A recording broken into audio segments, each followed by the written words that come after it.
Thank you. You want to just start off by telling everyone a little bit about who you are and what your lab studies? Okay, I'm a professor of environmental health sciences at the Mailman School of Public Health at Columbia University. I also have an appointment in molecular pharmacology and therapeutics in the School of College and Physicians here at Columbia. And I'm the director of the Center for Innovative Exposomics at Columbia. So my background is in pharmacology and toxicology and neuroscience. And I'm just very interested in how environmental factors contribute to human disease. Mm-hmm. And you've done a lot of work that has to do with neurodegenerative diseases like Parkinson's and Alzheimer's, right? Yes.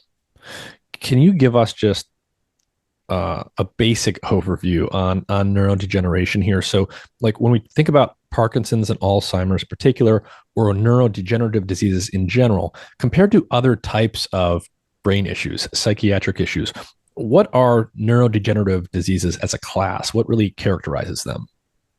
So when you think about the major ones like Parkinson's and Alzheimer's, to me, one of the most critical features is how age is such a major driver of it. So when you look at people that are over 65 or 70, then the percentage of people that will develop one of those two diseases continues to increase. Hmm. And so if you think about where we were 100 years ago when the lifespan was much shorter, you didn't see as much of it because we weren't living to these older ages. But now, through all the advances in modern medicine and the lifespan being up in the high 70s, you're now getting to this point where a large percentage of people will develop these diseases later in life. In general, they're characterized by, it's a progressive disease. They get worse with age and they continue to get worse. And early on in the diagnosis, the symptoms are relatively minor, but then they progress. And so when you think about like from a treatment standpoint, it while cures would be nice, slowing the progression could really increase the quality of life because it takes like decades for these things to really come together. And so I think it's thinking about how you can intervene to slow the progression is a very important thing to think about. It's not always about like preventing it totally, which would be good, but the idea is if you can slow the progression, that would be a big advance. I think we've people, if you know people that have Alzheimer's disease, you go from like forgetfulness to not being able to recognize somebody. And Mm. there's a big range in between there. And so the idea is that can we slow that progress so that someone dies of other conditions when they're 90 and they never get to that point of like totally losing their memory and ability to recall people. Yeah, and I would imagine that the earlier you start, the bigger the dividends. Like even if you only slow something a Exactly. little bit, if you start early on, because these things can take years to play out and to fully manifest in some of these symptoms, and eventually for the cells to die, even if you do what you might think is a small boost or help to the problem early on, that might give you years of extra time. Oh, what's really amazing, like in Parkinson's disease, is that the symptoms that lead someone to go to the doctor don't tend to occur until the majority of the neurons in these key areas in the substantia nigra die. Hmm. So the idea is you can lose half of those dopamine neurons and have no symptoms. So if you could slow that down, you might get to the point of like, so if you're in a high risk category and you have a genetic risk factor, that if you could slow it down, you may never even get diagnosed with it because there's that much reserve in there by the time someone actually has the physical symptoms. Yeah. And so I guess then the question becomes, if people typically aren't going in and getting diagnosed until they're relatively advanced in some of these conditions, half or more of their neurons have already died, the dopamine neurons for Parkinson's. The question then for me is, okay, how do you get people to detect things before those symptoms arise? Are there milder symptoms that we just don't recognize as symptoms, or are there sort of preventive tests that can be done before there's any symptoms? Yeah, so I'm not a physician, but I've worked with many of them and I have a pretty decent understanding of the disease. Like in Parkinson's disease, the resting tremor is a very common feature. Hmm. But another big part of it is kind of like shuffled gait and how people walk. You can detect this quite early. There's also things like with arm swing. And there was a really interesting presentation I've seen some other people many years ago where after Michael J. Fox was diagnosed with Parkinson's, someone went back and because he's on TV or movies for his Yeah. entire life, and went back to see when they were seeing symptoms way before he knew he had it. And the idea is that you go back in time and you can see this. Another interesting symptom is micrographia. People's handwriting starts getting smaller. Hmm. And so there's these really good, back when we used to do accounting by hand, of people that developed it where they saw the handwriting had changed a decade or more before they even knew they had the disease. And so when there's these subtle sort of things that are there, you can imagine something like with how we interact with a phone or a computer, Yeah. that they should be able to pick up these at a more subtle level earlier on that may allow us to diagnose them sooner. So again, it's something where with all of the new devices we have, and if, like when you think about like shuffled gait and walking slower, can a Apple Watch or an Oura Ring detect those sorts of things? Mhm. And I think that's where we're starting to see that potential that these minor things could be picked up much earlier with this more advanced sort of technology we have now. Yeah, yeah, and not only earlier, but in a non-invasive way. Because I mean, if I'm hearing you right, you're basically saying there are relatively subtle motor signals that one sees relatively early in some of these neurodegenerative diseases, and they're signal there. You can see them if you know how to look for them, but they're subtle enough that people probably don't notice them unless they have this in mind already. And given that we all have mega computers in our pockets now with video capabilities, it's easy to imagine, especially with AI getting better every day, that you could upload, say, a time series of videos of yourself and actually potentially see some signs here of early neurodegeneration. Yeah, and I think one of the challenges is the specificity. Is that there's other reasons you might have some of those symptoms, and so I think this is like where the AI becomes very important. Is people with Parkinson's also lose their sense of smell. Hmm. There's many other reasons people lose their sense of smell, but it does happen. And so the combination of like, are you having motor symptoms? Have you lost your sense of smell? Are you having GI problems? And I think it's going to take that sort of feeding in for information from multiple levels. But I agree. I think with having the devices that we have around us and things, I really think that there's potential to detect these things much sooner. And I think from a therapeutic standpoint, we've tested many drugs for many different diseases, and I think so many of the failures have come because they were started too late. So we might have drugs in the arsenal that if you could start them a decade earlier could work, Mhm. but you have to have that consistent diagnosis earlier. Yeah, yeah.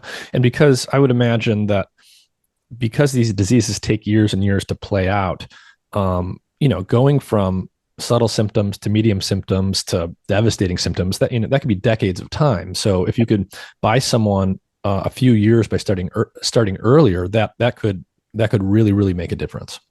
Right, absolutely. And that's the idea, is that we even for something like Parkinson's right now, the main treatment, which is replacement of the dopamine using L-DOPA, it works really well for 5 or 6 or 7 years, and then people start getting really bad side effects. And so if you could have someone be able to wait 5 or 6 more years before they started that could, again, really increase the quality of life by just pushing it off a few more years. Mm-hmm. And so that's essentially what Parkinson's is, right? I think you said this briefly earlier. You're losing particular neurons in particular parts of the brain that release dopamine. And so one of the ways to treat this is just to give someone exogenous dopamine to counteract the degeneration of the dopamine neurons that are in their brain. But you said that only works temporarily. Yeah, I mean, it's something where you start getting more and more side effects as the disease progresses more. Mm-hmm. And so you may have like this 5 or 6 or 7 year honeymoon where the L-DOPA is working really well. I think the other thing that, like, while we know it's always been defined as this disease of having a low dopamine, which was discovered back in the 60s, it's not just a disease of dopamine. Mm-hmm. To me, it's a classic defining symptom of it. But there's many other things going on in the body. It's like when I mentioned the GI things, people develop constipation, they lose their sense of smell. They often have like hypotension sort of issues. It's a whole body thing, like this alpha synuclein protein building up in different areas.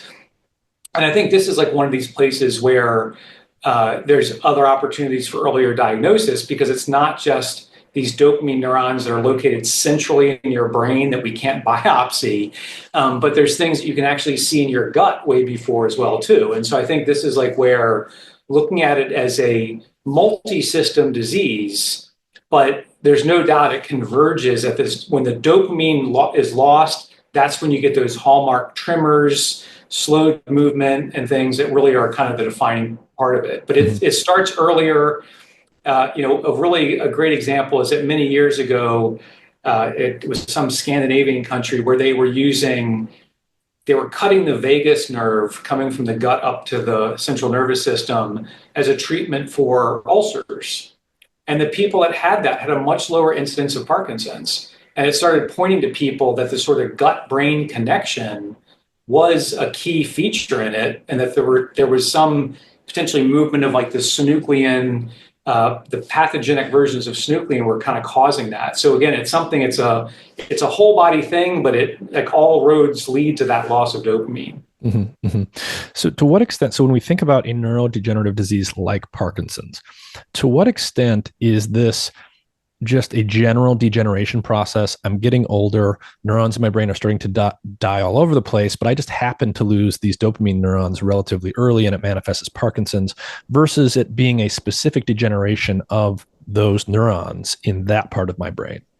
Yeah, I mean, so as we age, we lose a lot of function in many different systems.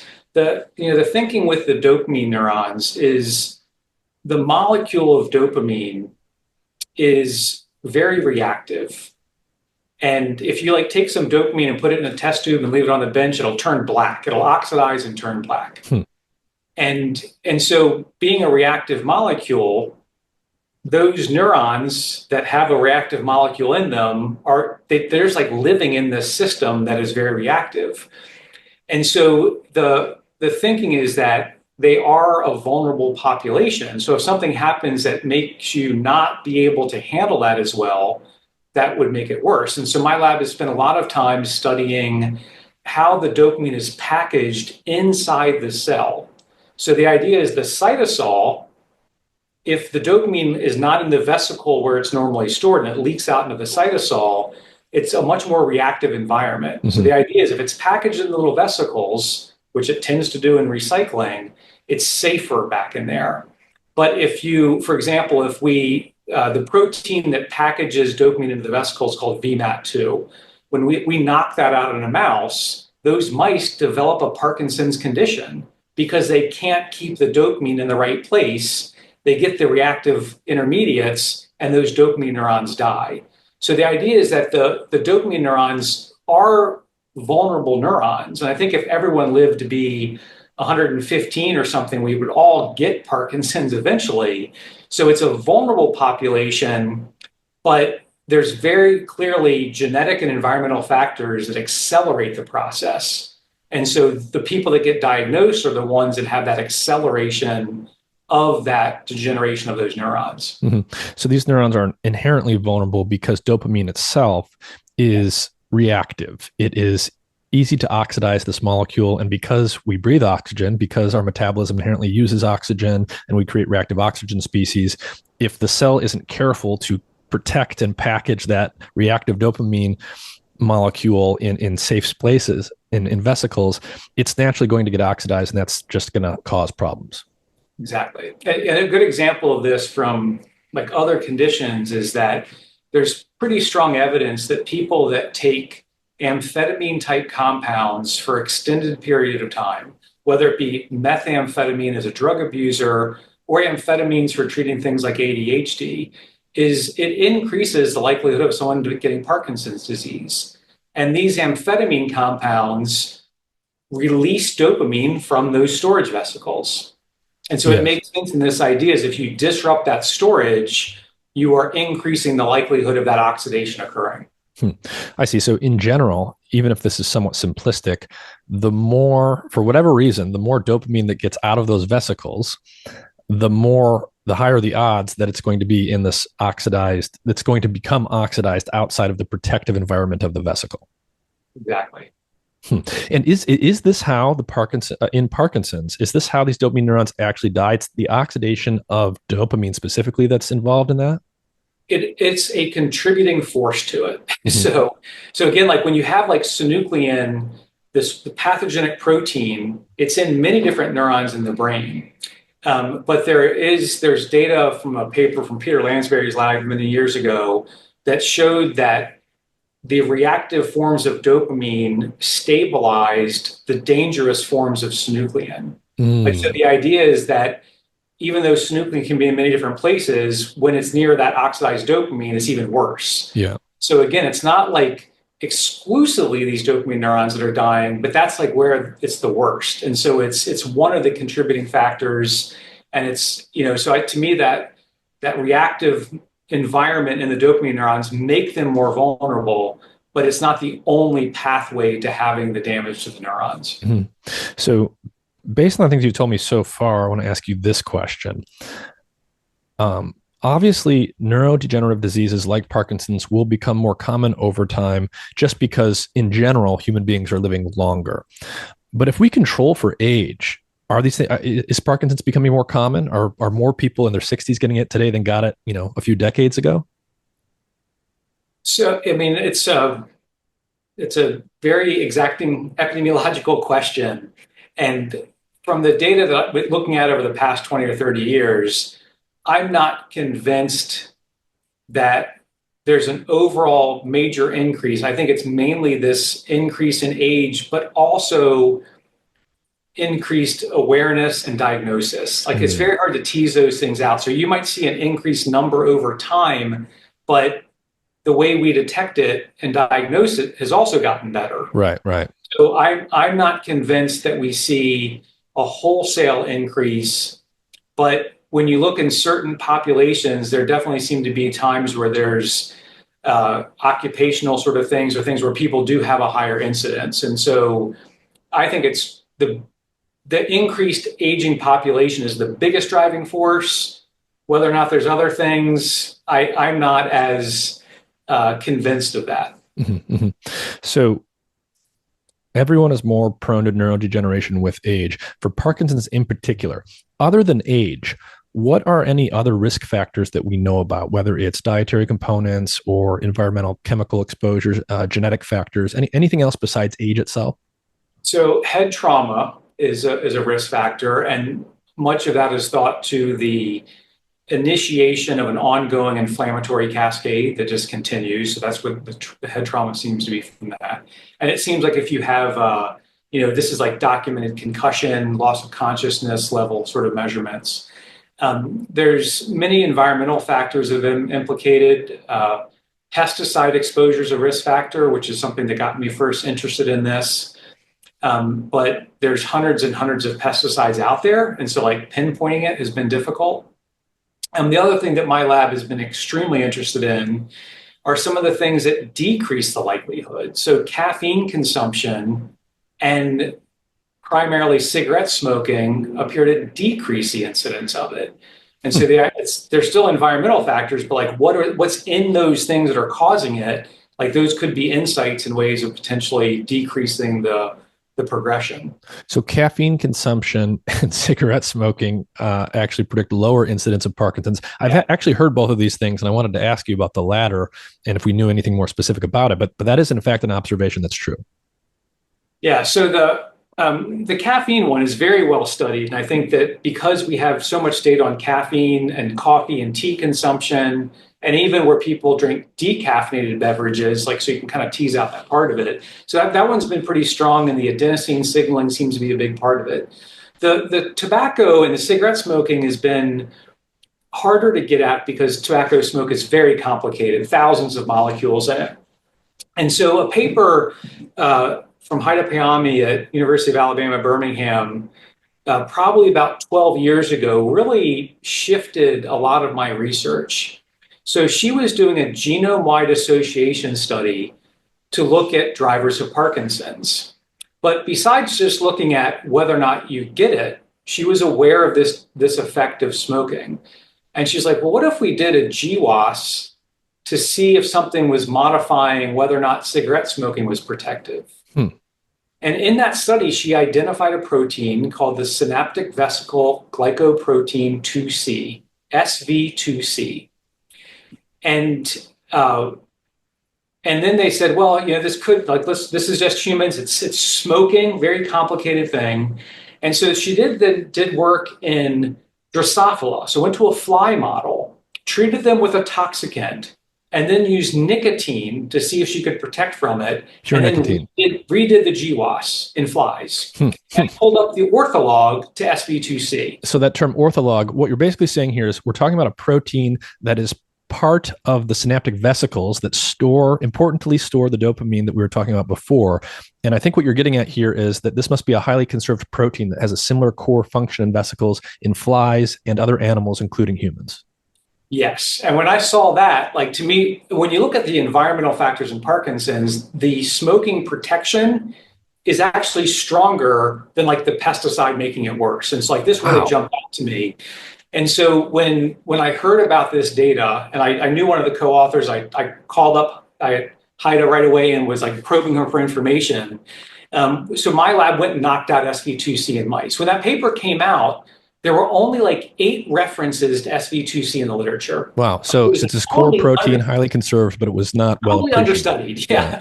A member of the family, SV2A, is the target of Keppra or levetiracetam, which is the biggest selling anti-epilepsy drug. So SV2A was really well known, but SV2C, no one knew anything about it. So we knock it out in mice, and then we measure how well they release dopamine using voltammetry. And when you did that, they release less dopamine. And that would predict protection against Parkinson's. Well, they released less. They had less dopamine, so they were actually lower functioning. The idea is when you didn't have SV2C, you couldn't store dopamine as well into the vesicle. Okay, so it did not store as well in the vesicles and therefore got oxidized more, presumably, and that would be a problem. But it was really nice kind of confirming her results. And now since then, SV2C has shown up just in regular GWAS for Parkinson's as being an independent genetic risk factor for it. But it lives on that vesicle, which my lab has been studying for years. And so my lab has been working on SV2C ever since then. Yeah. And so obviously there's a huge bag of worms here because we're talking about nicotine. But with respect to this result, nicotine appears to have this anti-Parkinsonian effect. Is it fair to say that's established? Yeah, so and there's nicotinic receptors on the dopamine neurons, and there's many different pathways involved with nicotine. But another study from some colleagues, about Alberto Serio at Harvard, did a study on nutrition, looking at people that had diets high in food that were high in nicotinoids. And they had a lower incidence of Parkinson's. So nicotinoids would just be any compound that can activate a nicotinic acetylcholine receptor? Yeah, a lot of peppers. Okay. So the idea is that a lot of people at first were saying, is it something about smokers and addictive personality sort of thing? But the idea that nicotinic foods could also have their protection, made us think that it very much was the nicotine and not something else in the cigarettes. So the fly study, the GWAS study in flies that you mentioned, specifically used nicotine. So there's one piece of evidence. Exactly. And now this other piece of evidence is this more general observation that nicotinoids, foods with nicotine-like compounds, have similar pharmacology. They have, repeat the observation one more time. They have lower incidence of Parkinson's? With the mice. The dietary thing that you just mentioned. The people that had diets high in the nicotinoids had a lower incidence of Parkinson's. Okay. So the more nicotine you take in, it appears to be protective to Parkinson's disease. Wow, interesting. And then caffeine as well has some kind of effect? Yeah, so caffeine seems to do a similar effect. Now, caffeine and coffee consumption has been shown to have positive health associations for many different things. So I have no problem encouraging people to drink coffee and tea. We've been doing it for thousands of years. But cigarette smoking, we know, increases the incidence of about 100 other diseases. So the idea of cigarette smoking being there seems something that you can't do. But the idea that, that activating that system, one of my initial sort of very simplistic ideas of this is the nicotine exercising the dopamine neurons? Like, is it making them fire more? Like, the idea is that, like, we know from other studies that people that start getting Parkinson's disease, they start moving less. Mm-hmm. And that's being sedentary makes everything worse. The idea is you need to keep these neurons going. And so the idea is that physical activity is something you always want someone who's in the early stages because it seems to help that. So is the nicotine kind of artificially activating and exercising the neurons? Is one of the ideas that might be why it has that protective effect. So, okay, wow. And then you said amphetamines basically correlate with higher incidence of Parkinson's.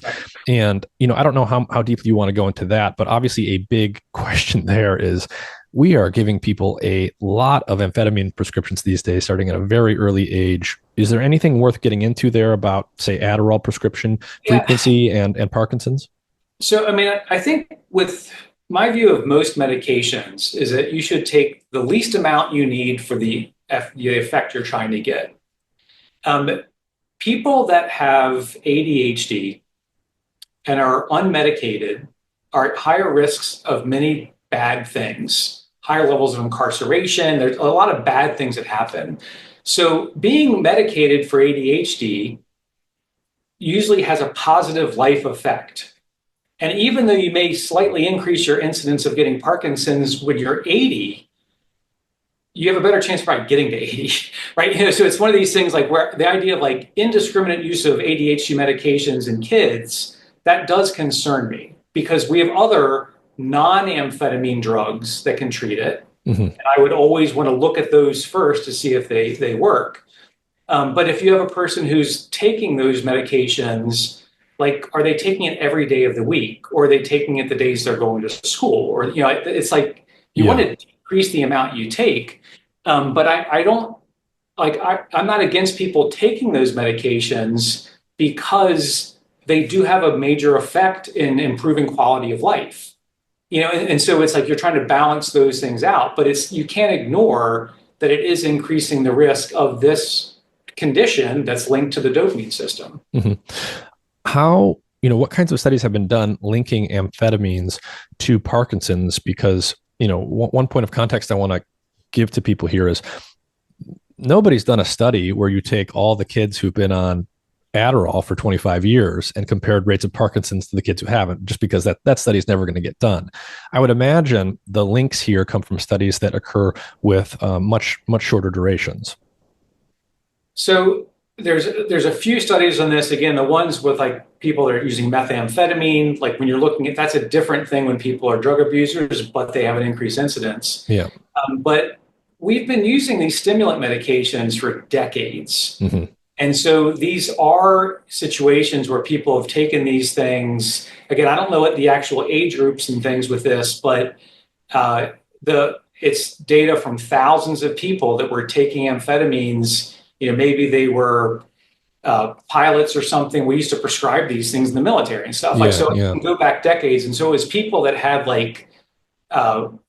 multiple years of regular usage. I don't recall how far back they went, but it's not a big step to say, well, if you're starting these when you're 7 or 8, my personal view is that giving medications to a child that's 5 or 6 because they can't sit still, that doesn't make much sense. There's many other things we can do before the medications come in. But when the medications, when the behavioral things can't work, and it's kind of like, okay, we've tried these other things, we're working on that, and you want to bring the medication in, that's the sort of progression you want to do, because getting that child to concentrate and not get in trouble and get arrested or something, that's like a very important life outcome from that. So again, it just gets back to the idea of using these drugs judiciously and recognizing that there are long-term risks of long-term use of it.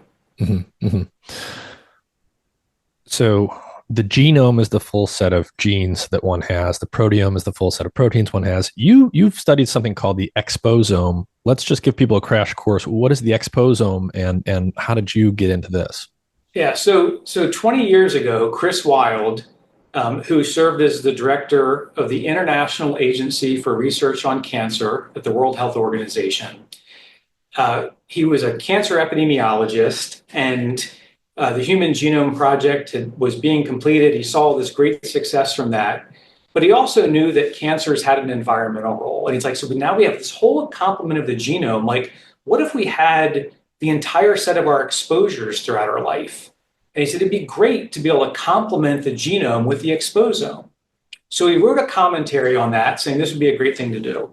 And then for 5 years, there wasn't another paper on the topic. And then there was a meeting at the National Academy of Sciences, and Steve Rappaport and Martin Smith kind of pushed this sort of idea, like, maybe we can try to do this. And so they held this meeting in 2010, I believe. And being at the National Academy of Sciences, it got a lot of attention. One of my friends went to the meeting. He came back from it. And he said, oh, have you heard about this? And I'm like, no, but it sounds pretty interesting. And so we invited a lot of the speakers at that meeting I was at Emory University at the time, to come in a symposium to talk about what this is and could we do it. And I think one of the first things I recognized was that it was a great concept, but we couldn't measure it yet. But it wasn't like we couldn't do it. It was like we just have to figure out how to do it. Mm-hmm. And so what connected this back to what, like my earlier mention about pesticides and Parkinson's disease, I got very frustrated trying to study a disease where there's hundreds and hundreds of pesticides, and we study them one at a time. It was like whack-a-mole trying to do that. I'm like, if I could study those at an exposome level, like that sounds great. And so what Dean Jones and I at Emory said is like, well, why don't we start building the infrastructure for that? So we wrote this center grant to develop the platform for measuring the exposome. We weren't ready to do it. We were like, let's build the tools for it. And so we applied for this grant to NIH, and it got rejected as being too crazy. Then we ended up getting it a year later. And so we started developing the tools for this. And so Dean was working on high resolution mass spectrometry. These instruments had been getting better and better each year. And we knew that the data would be very critical. So we built up like a data sciences and systems biology core. And just really started working on how you could measure as much as possible. Now, people have been very good about measuring things in our environment. Like we can measure with monitoring systems and different devices. But what Dean and I saw as being very critical was that we know that individual variability is very critical. You can have people in the same household have very different outcomes. Twin studies show people have very different outcomes. So what we thought was best was like, well, what if we just focus on measuring things in people, like in their blood? Mm-hmm. So let's start measuring as many of these environmental chemicals as we can, but at the same time measuring the endogenous biology. So in metabolomics, we measure all the small molecules we can, all the things in Krebs cycle and glycolysis. You're measuring all what you have in your biochemistry. But most people in metabolomics were ignoring the exogenous molecules. If they saw a plasticizer, they would think it would be an artifact. If they saw a pet, they didn't care about that. Mm-hmm. It wasn't in the biochemistry textbook, so they were ignoring it. We're like, why don't we try to get better at measuring those environmental chemicals? And so really that was what like the next 7 or 8 years was just, we were just doing method development. We were just trying to get better and better at measuring these things and getting to the point where it was actually something that we could actually do. And I think that we're there now. We can now do studies of thousands of people and use high resolution mass spectrometry. We use liquid chromatography and gas chromatography to get really good coverage of chemical space. And we just try to measure as much as we can in people's blood. Okay, so you basically, you take blood samples from people and you're measuring as much as you can. On the one side, we would like as scientists to know all of the exogenous, all of the foreign stuff that gets into someone's body, everything that they're exposed to. That's the exposome. The other side of this is basically what's all of the endogenous stuff, all of the metabolites that are supposed to be there, so to speak. That's essentially the metabolomics side. What you're saying is there's actually added value to having both simultaneously, because you can start to ask questions like, okay, well, if two people are exposed to one exogenous chemical, why does one person respond poorly and one person doesn't? Maybe they have an endogenous substance that counteracts it or something like that. Exactly. And so this is like where I really have been a fan of like network science because I used to think about like biochemistry as pathways, but they're really networks, right? These things are all interconnected. And so the idea is that because we're measuring the exogenous and endogenous at the same time, you can see like as certain chemicals go up, what else is changing on the endogenous biology, and you're doing it on the same sample. Right. It's in that same drop you're doing it on. And I think that's what really helps us tie the exposure part to the biology. And so then if you start thinking about this at a multi-omic standpoint, if someone has data on the proteome or the epigenome or the genome, you can start saying, well, what parts of it are genetically conferred and which ones might be coming from these exposures. And you can do this in sort of a multi-omic framework. So to me, it is something about trying to get as much information as you can, like in that biological sample.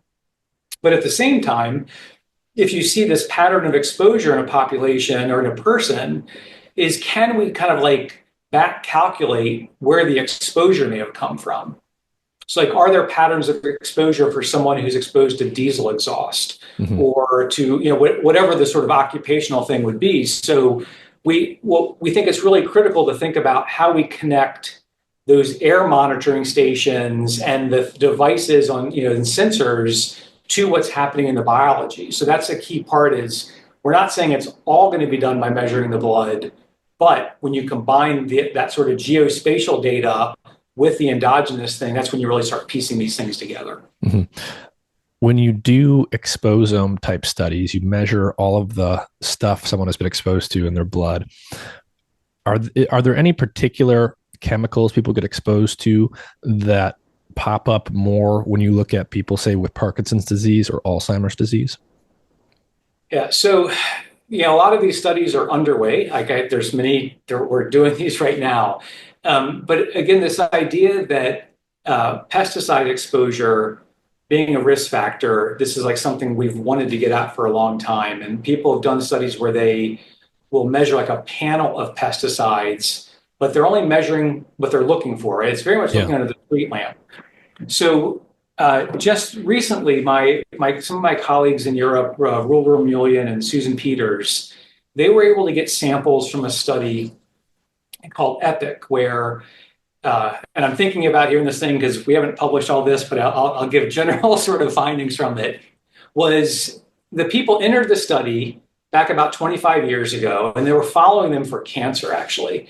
But hundreds of them developed Parkinson's disease because it was a study of like 500,000 people. It was a huge study. And so we were able to get blood samples from when they entered the study. And it was about 8 years on average when they were diagnosed from Parkinson's later. So we had the blood samples before they even knew they had the disease. Yeah, so you got years of data. Yes. And so we said, well, let's look at the blood. And so the first thing we did is kind of like a general check, was that they knew people had self-reported data on how much coffee they drank. European study, different countries, espresso, different things they did, but they do know their coffee. They could describe it well.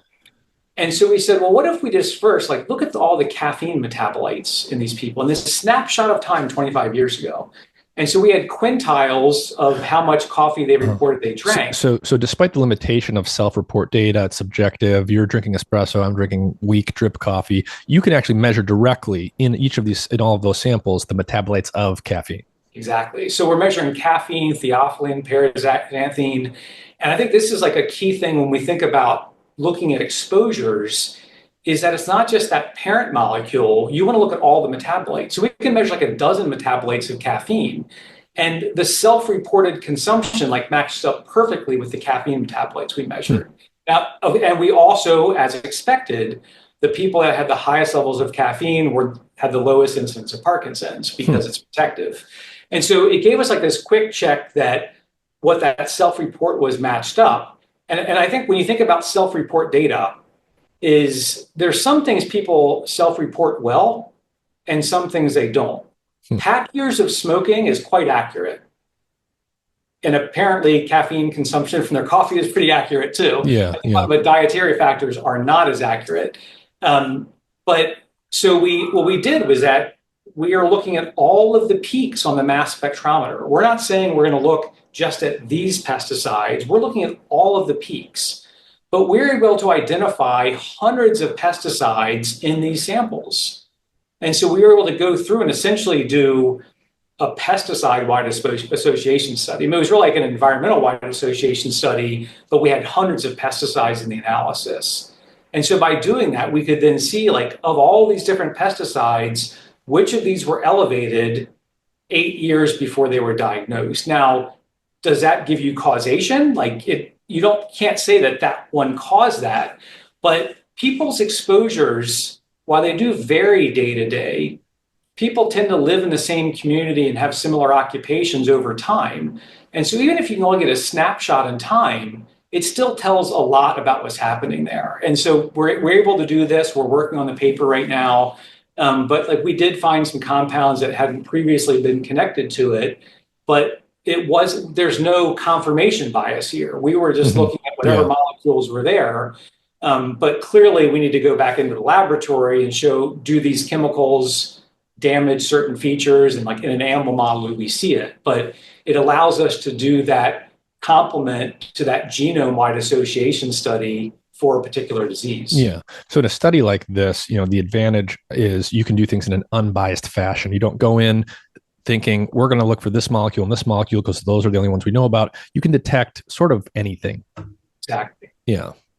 And even the detection, like a lot of the peaks that we see may not be identifiable. Like, we know exactly what the mass is, but they may not be in a database. And so, like, what I like to say, we have a lot of unknowns, but they're not unknowable. Right. It's just a matter, like, you got to spend time figuring out what they are, but there's ways of determining what they are. But the idea is, if you see this peak always showing up in a certain condition, then you put that postdoc on it and say, figure out what it is. Yeah. Before you do a study like this, there's lots of unknown unknowns. Then after you do it, you've got a lot of known unknowns. Exactly. Yeah. Interesting. Okay. So, and obviously, again, these things, you're not proving what does or does not cause Parkinson's, but these are very good clues that can then you can then use to go in and do functional tests in the lab, in an animal, say. And then also, if you have genetic data, you can do things like Mendelian randomization on those human studies. I mean, so there's a lot more you can do, but we just have not historically had this systematic and comprehensive analysis of all of these exogenous compounds. Mm-hmm. Mm-hmm. So when you say the exposome, in my reading of your work, you're talking about the lifetime everything that someone is exposed to over the course of their whole life. How do you even start to think about how you would track that in humans? Are you doing studies where you're like, these are going to be multi-year long studies and you're taking samples at regular intervals? So this was something that it seemed daunting when I first heard of this concept. What my approach to this was that if a person goes in to see their doctor because they're ill, the doctor might take a blood sample from them and run a sample on them. So it's like, you are who you are the day you're being seen by the doctor. And it's a result of all of your past history. So even if I don't have blood samples from the previous 50 years, what can I measure today? So let's say, for example, you were exposed to some very terrible chemical when you were 8 years old, and it caused these epigenetic changes in you that are changing your biology. There should be evidence of that changed biology when you're at the doctor's office. So you may not see the chemical itself that caused it, but you might be seeing the disrupted biology that was caused by it. You can see a biological echo of a previous exposure. Yeah. And I think this is like where we have a lot of work to do to kind of piece these things together. But there's a lot of studies that have been conducted where they had samples from people at multiple time points and they're biobanked. And so the idea is that, can we go back in and take advantage of those sort of studies to really kind of piece together that life history, and also use things like epigenetics and protein modifications, and even some of the geospatial data about where they lived and worked, and piece those things together. So the sort of life course piece of it is a complicated puzzle that will be hard to pull all those things together. But I don't think you always need to have that entire thing, because if we can show that a person with a certain exposure profile won't respond as well to a drug, or will have a faster progression of a disease, that can be actionable that day. And so it's like, yes, I'd love to have an annual visit and a blood sample from everybody to piece these things together. We can still work with what we have at this point in time. But we do want to get the sort of life course effect of it. It's just that I think snapshots can still tell you quite a bit. How do you start to think about studying things like exposures in utero or just an exposure that a woman has while she's pregnant? Part of the reason I bring this up is, these are for both the mother and the developing baby, these are sensitive periods of development. And just to give one point of contact here, I had a podcast that was really interesting with a man named Angel Nadal, and he studies bisphenol A, BPA, microplastics, and other endocrine disruptors. And one of the interesting things he shared with me is these things will disrupt endocrine signaling in anyone. But, if you were to expose someone to some amount of BPA as a healthy adult, it'll basically be some temporary messing with insulin signaling, say. But if you give that same exposure to, say, a pregnant woman, because she's in the sensitive period where her body is rewiring itself to accommodate the baby, those endocrine disrupted effects can get locked into place and stay with her permanently even after the pregnancy ends. And so given that this is such a sensitive period for a pregnant woman or for the developing child, how do we start to think about testing the effects of chemical exposures during those periods of life? Is that something where we really have to focus on animal models, or have you done any work there in humans as well? So my own lab hasn't done this sort of work, but I have colleagues that do this. Is that there's many studies where they follow pregnant women and they take blood samples from them throughout, through the different trimesters, and they can get cord blood, they can get placental samples, and then follow the child afterwards. And I think those are the types of studies that start getting you those data points. So by measuring the mother's blood sample, you get an idea of their exposures. Mm-hmm. And then, like you said, if there's changes in biology, changes in endocrine pathways, those are things that can be measured in the offspring over time. And so I know many people that are working on these sorts of studies, and they're getting that sort of data and getting that cord blood, the placental samples. And so to me, it is something you can study this in humans. Like it works, like you can measure these things, and it's just a matter of the right types of samples and like what are those critical windows in there. Again, some animal studies are needed to really figure out some of those parts of it, but those human studies are underway, and I think we're seeing that. We know that high levels of exposures lead to worse, outcomes for the offspring. But pinpointing which ones are the worst, like that's the sort of work we need to do now that we have these tools to look at not just the one chemical, but all of chemical space in those critical periods. Yeah, and so on the one hand, when we do, there's one type of screen you can do where you sort of know what you're looking for ahead of time, and you have reason to believe, say, a chemical is going to cause some effect. You can go in and look for it. But what you've been talking about is you guys are doing these unbiased screens, so you can kind of catch anything that's there, even if we don't even know what it is yet. Has anything, let's just talk about a particular neurodegenerative disease, I guess. When we think about something like Alzheimer's, are there any particular chemical exposures that we know seem to matter for Alzheimer's disease progression or risk?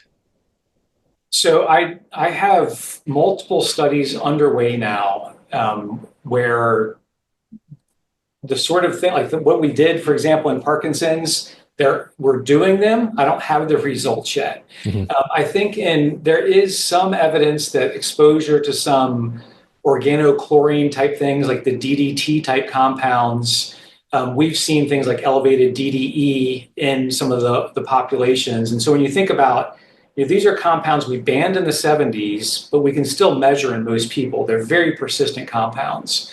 And so if you think about people that are now in their 70s or 80s when those exposures occurred, we do think that some of the very toxic sort of pesticides may contribute to the disease.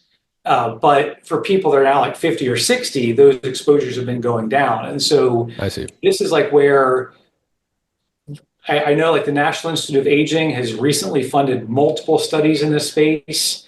I don't think we have a really good answer, but I think the answers are coming. And I think that in some ways that you're looking at things where people have exposures that it could be a combination of the chemical or the sort of life that led to that exposure. Mm. So if you're exposed to a lot of environmental and industrial chemicals, you're going to have an increased risk of many diseases. And so it's like, how do you start teasing some of those things apart?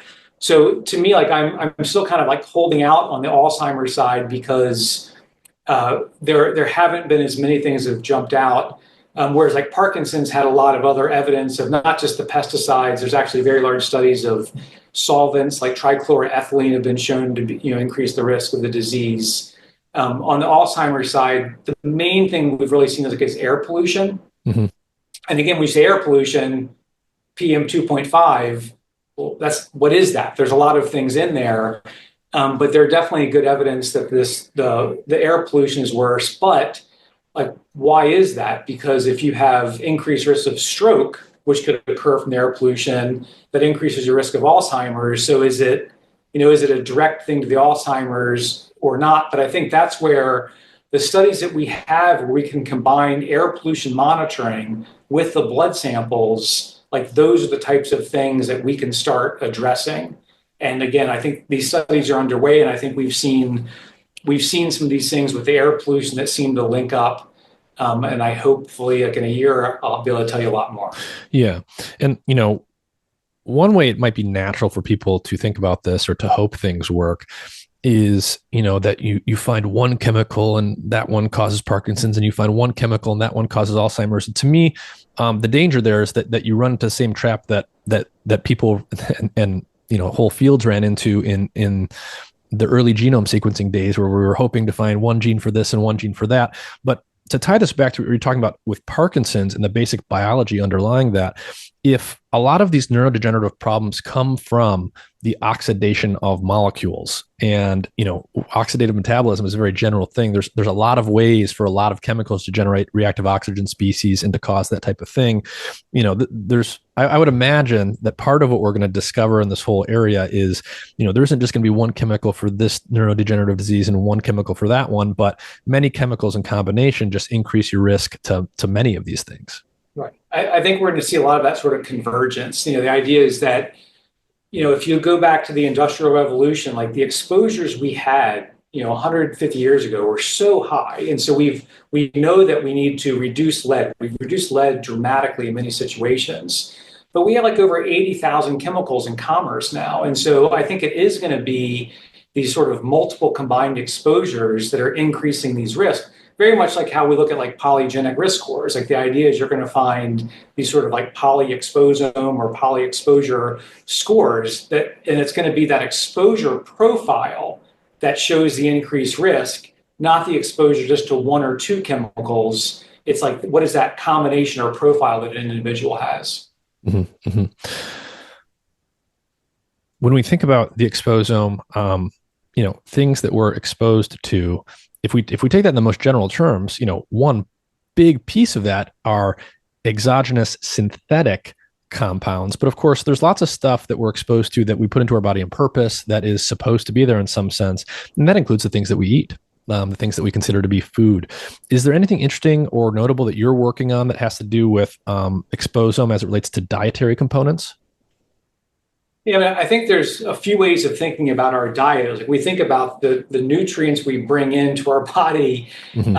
It's like that you need to run things, but all the things we eat are also carriers of other things. Mm. And this, like a lot of things we've seen, like on ultra processed foods and the sort of very clear indications of adverse health outcomes from it, is you have to kind of separate the nutrient from what else is in there. And so these ultra processed foods have many other chemicals and things that come along with them. And I think this is a key part of what we can do with exposomics is that, is your exposure to PFAS or some plasticizer, is it coming from where you work or from your house or apartment, or is it coming into your diet? It doesn't really matter. We're going to measure all those things in a person. Mm-hmm. And I think this is like where, to me, like one of the bigger concerns is how complicated our foods have become in this sort of ultra processed way, where the more things are processed, the more of those chemicals and additives we have in those foods. Mm-hmm. Mm-hmm. And I think that they've been understudied. And this is an area where it's not going to be just that one sort of silver bullet thing. You're going to see it's a combination of multiple compounds that are involved with that. So the more processed your foods are, the more plasticizers are going to come in with it, more PFAS that's going to come in with it.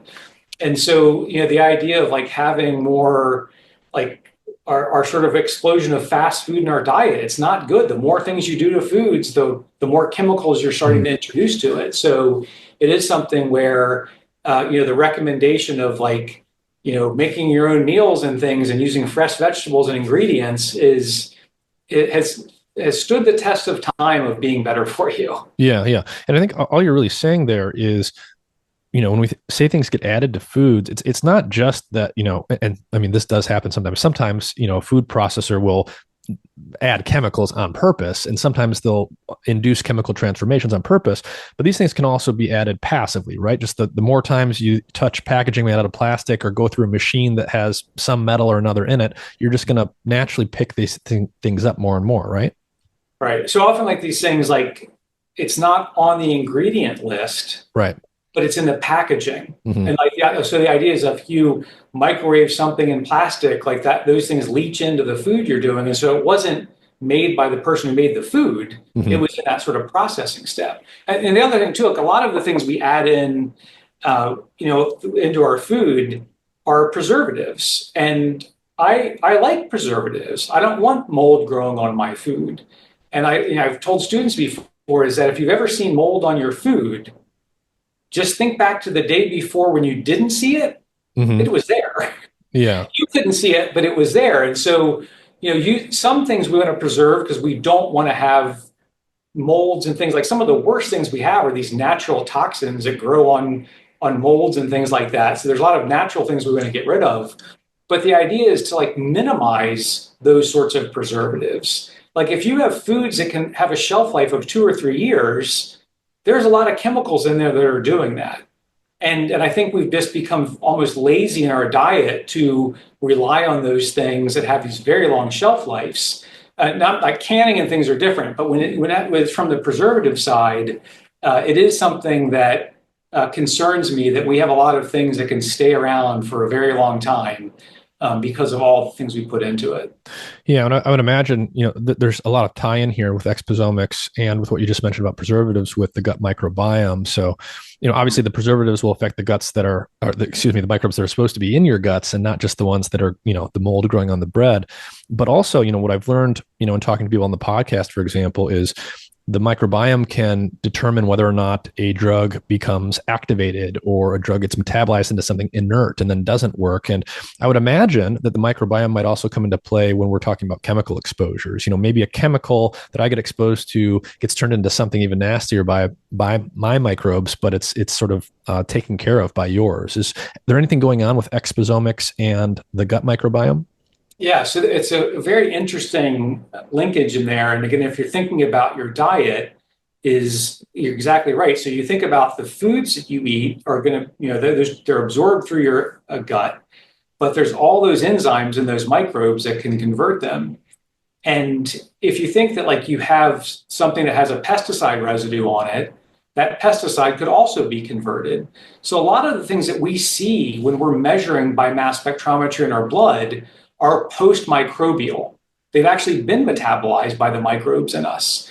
And this is like when we talk about unknowns, often the unknown, it looks like something but it's been converted by potentially a microbe, and it's just not in the database sort of thing. The data I've seen is clearly shown, though, is that a healthy gut microbiome actually is a very good barrier of the bad chemicals that come in through your diet. So a healthy microbiome actually does a good job of protecting the lining, breaking down things that shouldn't be in there. So in other words, you could have two people, same exposure to the same synthetic chemical, but one of them has a gut microbiome that can basically get rid of that thing before it gets very problematic. One person might not have that microbiome, and therefore their exposure is much more dangerous. Absolutely. Yeah, absolutely. So the idea, that's like it's a very important barrier. Like, so having a high quality diet keeps your microbiome healthy, and it protects things from even getting into your body in the first place, like across that. So it's very much connected. So again, a lot of these things we detect are microbial metabolites in the blood. And so You can also think about a lot of the chemicals we get exposed to. They can damage the microbes that are in your gut.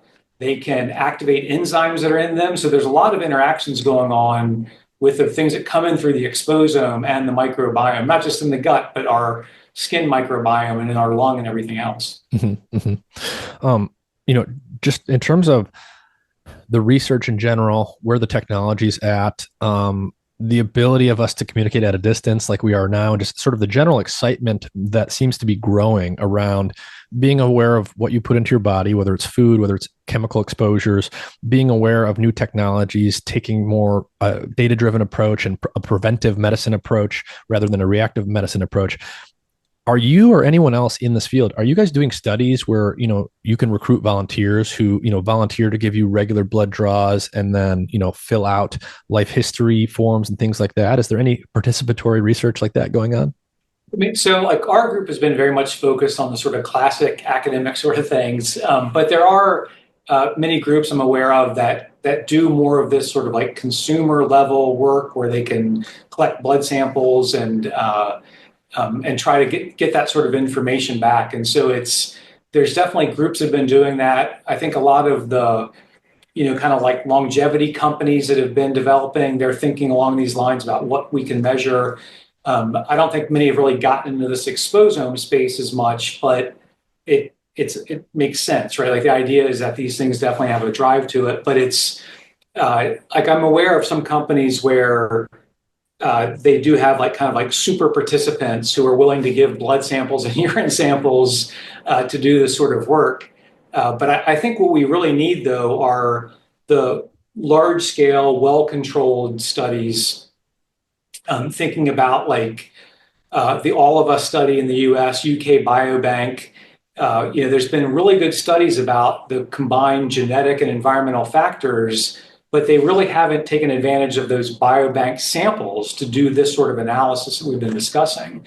And I think that we need that sort of study to make the connections to say, what are these sort of actionable areas in a very rigorous scientific way to then think about like, how do you go to the consumer and say, well, now we know these chemicals will cause these problems. Here's how we can help you reduce them. Mm-hmm. But at this point, like, I don't think we really have the full story to this point. Mm-hmm. And just in broad strokes here, what are some of the chemicals that people are most commonly exposed to at the highest levels that we know are or are likely to be problematic? Can you give us just a brief survey of that?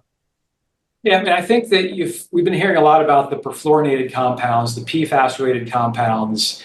These compounds are used in so many consumer goods, and many of them are used because like they're very good at repelling water, or like that little sheet of wax paper in your pizza box. It's trying to keep the grease from getting into the box, sort of thing. So like they have these uses, but we use them in everything. And so all of these sort of PFAS and plasticizer sort of things, we are just loaded up with those sorts of compounds. And the problem is that like they don't appear to be acutely toxic in like a laboratory setting when you test it like in an animal sort of model, mm-hmm. But we don't test thousands of them at a time, which is what we're exposed to. Right. We're not exposed to one compound at a time. And so you look at so you have all the different sort of to me, like the consumer goods sort of space and these things we put, again, like how we prepare our food, like all the packaging we use in our food, those sorts of chemicals we see a lot in people's bodies. A lot of pesticides, because we use pesticides to control, weeds and roaches and all these different things. There are all these different types of chemicals, and we can detect those in many different people. And then also even things like heavy metals. And so there's been a big focus on reducing lead, like in gasoline and in paint. But we still see exposures to things like cadmium, and that just are in these different environments, and people have exposures that are that have known adverse health effects. And again, individually, you may not see an adverse effect of the level of that one thing, but if you look at them across all the things we're exposed to, I can imagine if you just looked like an overall body burden of chemicals and you had people like in a decile, you clearly know that people that have the highest levels have worse outcomes. So like what are the components of it that are causing it? That's what we have to kind of start teasing apart. But until you measure it in a systematic way, it's very hard to get to that. And that's what we've been trying to build, is this ability to do these large scale studies of 10, 20, 30, 50,000 people. If people regularly donate blood, say, is that actually a reliable way to decrease your exposure, to get rid of things that are already inside of you? I haven't thought about that as like a cleansing sort of system. I think donating blood is good. I'd encourage people to do it. It can be life-saving for people. I'm not sure that that would really have a major effect on the chemicals in your body. Just in thinking about when you're exchanging your blood, you're also probably getting rid of some good things. So like it's like the net good and bad. I'm not sure if that sort of process would be beneficial. If a person had like a known exposure, like if there was some sort of accident or something, there was a big exposure, there might be a situation where like a chelation type therapy or pheresis sort of therapy might want to be done like in a very methodical way. But I don't think that donating blood on a regular basis is as effective as reducing the intake of the exposures. And on the intake side, what are sort of the simplest ways that the everyday person can reduce their exposure to the things that are most likely they're going to be exposed to? Is that where we think about things like water filters and so forth? What are some of the major things here? Yeah, so I mean, I think we learned a lot about these things during COVID and thinking about air quality. You can kind of go back to that time. Like if you look at the situations where our exposures to viruses were higher, you also have higher exposures to all the particulate matter and other organics that are in the air. So you may have seen those Corsi-Rosenthal filters that people made during the pandemic, where you took a box fan and like those MERV filters, like for $20 you could build these things. Is air filtration works really well, and our indoor environment is usually worse than the outdoor environment because we rebreathe everything and all these things are accumulating. So to me, I think that having good airflow in a building is good. Bringing in external air is very positive. And if you can afford a HEPA filter, like I have a HEPA filter sitting in my office here, I have a HEPA filter in my bedroom in my apartment. Because if you can cleanse, whether it be viruses or pollen or these various organics, they all kind of come out in this sort of system. And then also, even like the things like water, is we have very good systems for, decontaminating water in our water systems. But, the apartment I live in is over 100 years old. I don't know what the pipes were made of and things. So I use a filter to filter all the water that I consume from my tap because I don't know exactly what's been coming through there. And so, the water filtration systems and the air filtration systems, to me, are very cost-effective ways of reducing those exposures. And then also, I think, as we talk about the sort of ultra-processed foods, it's very clear the more processed the foods are, the more those chemicals you're bringing in. And so reducing the types of things that are highly packaged and processed is also a very good way of reducing those sorts of exposures. And it's also just healthier for you from a dietary standpoint. So I'm thinking about the food you're bringing in, the air filtration, the water filtration. The other thing I think that people don't pay enough attention to is that when you're using chemicals in your yard or garden, the simple act of wearing of gloves, chemical resistant gloves, can protect you from those absorption exposures. A lot of organic gardeners love using rotenone. Rotenone is an incredibly dangerous mitochondrial poison. But because it's organic, people don't think it's dangerous. What's it called? So, can you spell it? Rotenone, Rotenone. Okay. Rotenone. And there's many studies that show that rotenone exposure increases the incidence of Parkinson's disease. And this is a natural organic compound, so people think it's probably okay. Yeah, exactly. Yeah, and so a lot of these natural compounds and things that people use in organic gardening actually can be dangerous. But it's one of those things that when you're using, like say for example, you're spraying ants or something in your apartment, is if you're going to spray those things, you should open your windows to let those volatiles go out. But wearing a pair of gloves when you're doing the spraying is also a good idea because you want to reduce the exposures to those sorts of chemicals in that acute setting. Mm-hmm. When we, I mean, when I think about chemicals and toxins and xenobiotics, the organ that I think of is the liver because that's sort of our natural organ that's focused on handling those things. So with that in mind, so first a general question. So when we think about exogenous chemicals, synthetic pesticides and plasticizers, and you name it, are these things generally are they usually like generally toxic? Like they get into the body and they're just going to kind of mess with stuff wherever they go? Or are there any chemicals we get exposed to that have more organ specific effects on the liver or on the brain or on some other organ? Yeah, so there's two basic toxicological concepts there. So the dose makes the poison is something that's been used for hundreds of years. And so it's something where the more of these compounds are exposed to, like the bigger the effect is. But yeah, there are many different compounds that have very selective toxicity to different organs. There's some things that very much target only regions of the kidney, and they're very acutely nephrotoxic. And there's others that cause problems very specifically in areas of the liver. And so it might be because of the enzymatic systems that are in those parts. The kidney is a great example because we concentrate things in our kidneys.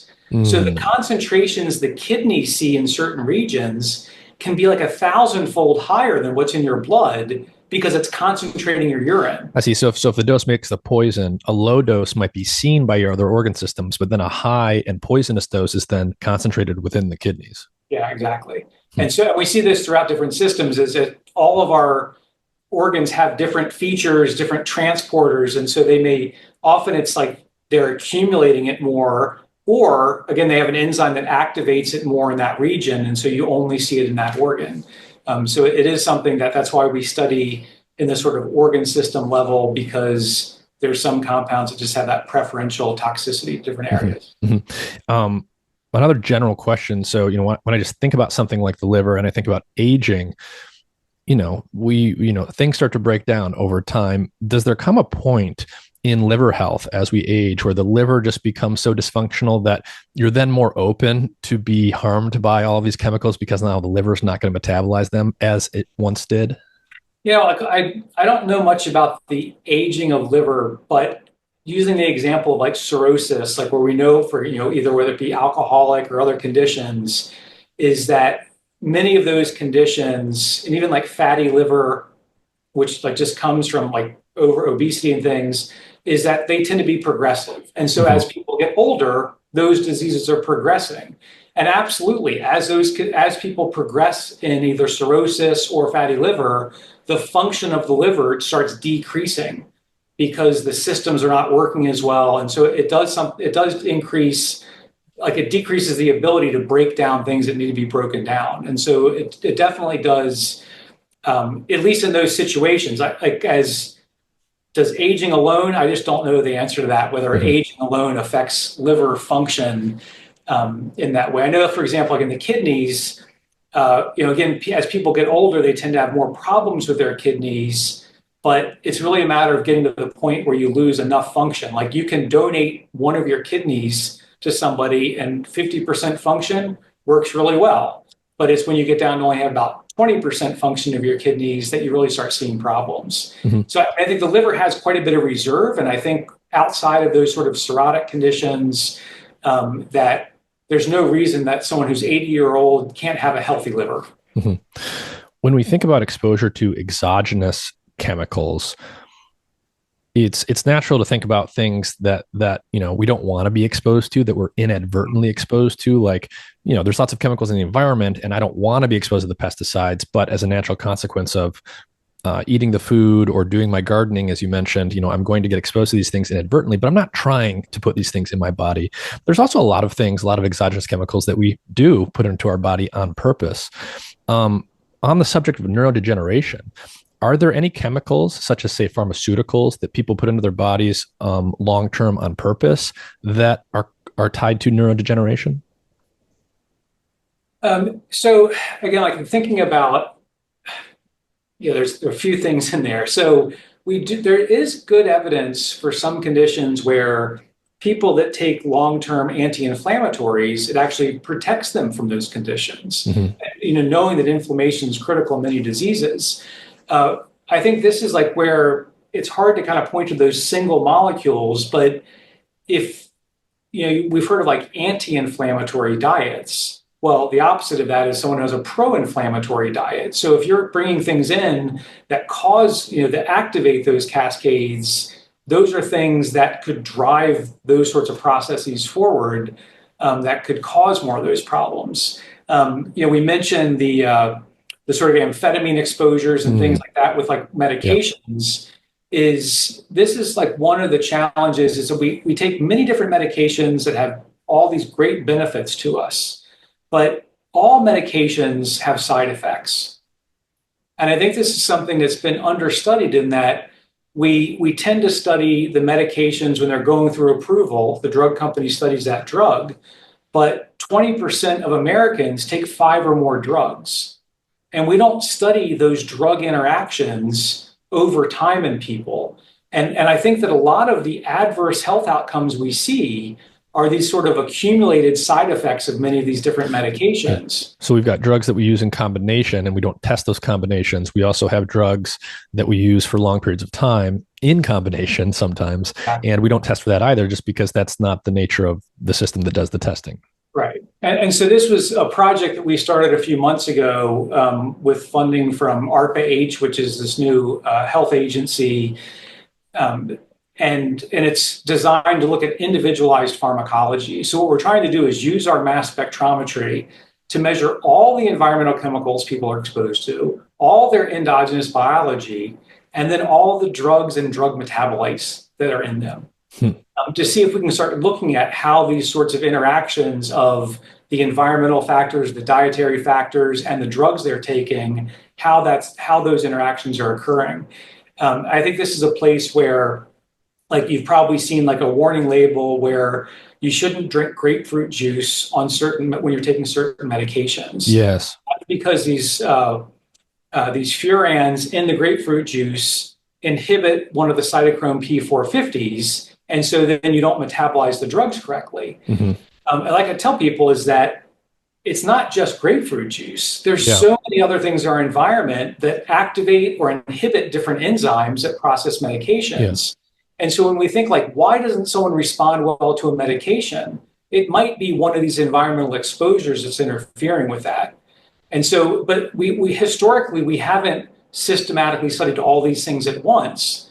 But these new mass spectrometry techniques let us do that. And so that's exactly what we're trying to do is scale up so we can measure as many of these environmental factors and the drugs and the drug metabolites at the same time and look at the disease outcomes and progression to see if we're seeing, explaining why some people don't respond as well to a drug. Yeah. And when we think about chemical exposures and exogenous chemicals, it's easy to bucket things in your mind in terms of like natural versus synthetic, but it's actually not that simple. A lot of people just think, okay, synthetic bad, natural good, but you've actually mentioned several examples over our conversation of sort of all 4 quadrants here, where you've got natural, synthetic, good, and bad. Like you said, grapefruit and many other natural foods have compounds that are totally natural and organic that affect liver metabolism in different ways, sometimes for good, sometimes for bad. There are, you mentioned pesticides. When we think of pesticides, we think of synthetic man-made pesticides, but, caffeine and nicotine are essentially natural pesticides that you actually mentioned can have beneficial effects with respect to Parkinson's. So is there anything worth unpacking there for people in terms of good, bad, natural, synthetic, and all that? Yeah, I think it is something where the source of it is something that's very critical, is that if you have an infection, taking a synthetic antibiotic is a good thing because it helps fix that condition. And we know that there's a lot of natural things that have that. So you have those different quadrants. And I think it's really about how you balance out those various exposures and, again, minimize your exposure to the things that we know are bad. Like that's what it really comes down to, is how to have that balance there. I think that trying to think of some other examples here of these things is that uh, we have a lot of the different things, like and we've talked about these different examples of. I tend to think not so much about the synthetic versus natural, just because I think about all the venoms and toxins that nature Right, makes right. can be very bad, and the idea that many of the chemicals that we've produced have these very strong benefits. And so when we think about things like DDT, like Silent Spring, and like we needed to ban all these compounds. But if you're in a place where malaria is endemic, the malaria is the greater threat. And so it's about balancing what things we actually need. And so if you have again, if you have West Nile virus that's killing people, you might be able to handle some pesticide exposure to get rid of that. But if you don't have that, you shouldn't be using those toxic compounds. And so it's like you're trying to get this overall holistic risk assessment there. And I think that's where we tend to overuse many things that we shouldn't be overusing. So the Mhm. idea is like, you want to be using interventions to control the problem, and the minimal amount you need to do that. And whether or not it's synthetic or natural isn't really the question. It's really the value it brings. Like, is it valuable to use that at that time? Yeah. And if it is, use it. And when it's not valuable, don't use it. Yeah, I think an important principle that's lurking beneath what you just told us is that pretty much everything in biology is context dependent. There's rarely something that's universally good, bad, pretty, ugly. It's context is often a critical factor in terms of how something affects us. Right. Like many chemotherapeutics are very dangerous compounds, but if you have cancer, they're good. Like you want them. And you're willing to accept some toxicity to your kidney or liver if you're going through a treatment of chemotherapy because you're trying to deal with the cancer. And so it's like always in that context of like why these things are occurring. And it's something where you have to be able to balance those risks between what is the benefit of that compound in that certain context. There is a fair amount of genetic variability in terms of, just like variation in things like liver enzymes that metabolize different foods among humans. Is there any variability in people's ability to detox from certain environmental chemicals? Are some people better able to metabolize certain chemicals into something innocuous than other people? Yeah, I mean, it really works the same way, whether it be the variation in the response to a medication or pesticide. There's great individual variability there. We think about like using pharmacogenomics to use people's genome to figure out how drugs work. I think there's room for this pharmacoexposomics space too, to think how their exposures affect those drugs. But it also comes down to these other exposures. And this is like where I think these approaches we're using exposomics, where we're measuring the things in the blood, is what we're measuring by measuring these small molecules. It's downstream from people's genome and the proteome. And so we capture that. So if someone's not as good at metabolizing a certain compound, we're seeing the evidence of that. We're seeing the accumulation of things. Like, why does this person have so much more accumulated than the next one? Mm-hmm. Like, we're measuring those things in their body. And so that's like why, the idea of being able to measure things in people, whether it be in blood or potentially saliva or interstitial fluid or something, it's important to do so many of these things at the individual level. Now, if we know, for example, that there's some class of compounds that's bad for the environment, we want to use policies to reduce their use. But people are different, and we have to address that variability. But when you're measuring samples, just like a doctor takes blood out for your clinical chemistry, the exposome needs to be done at that individual level to really address that variability. We've already covered quite a bit of ground. This has been fascinating, and obviously, this is all a work in progress. Like, this is a pretty nascent area that you're a part of, and so there's a lot to look forward to in the near future.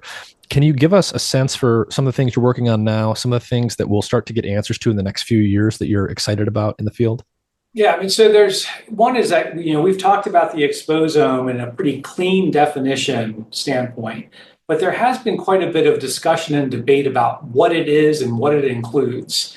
And so just over a year ago, several colleagues of mine, we convened a meeting at Cold Spring Harbor Laboratories in this Banbury conference about integrating exposomics into the biomedical enterprise. And one of the big goals was to come to a clean definition of the exposome. And so we've worked on this, and we have a paper coming out in Science in April that has this definition. And our hope is that like NIH and other research institutes adopt this as a clear definition that everyone uses, because it's important to kind of be on the same terms of these things. We also are working with NIH on this coordinating center for exposomics. And one of the goals here is really to kind of develop the global collaboration. Like we saw this with genetics. Mm-hmm. Until you really got everyone kind of working together on common methods and tools that you could harmonize across different laboratories, it was hard to really make some of these big breakthroughs.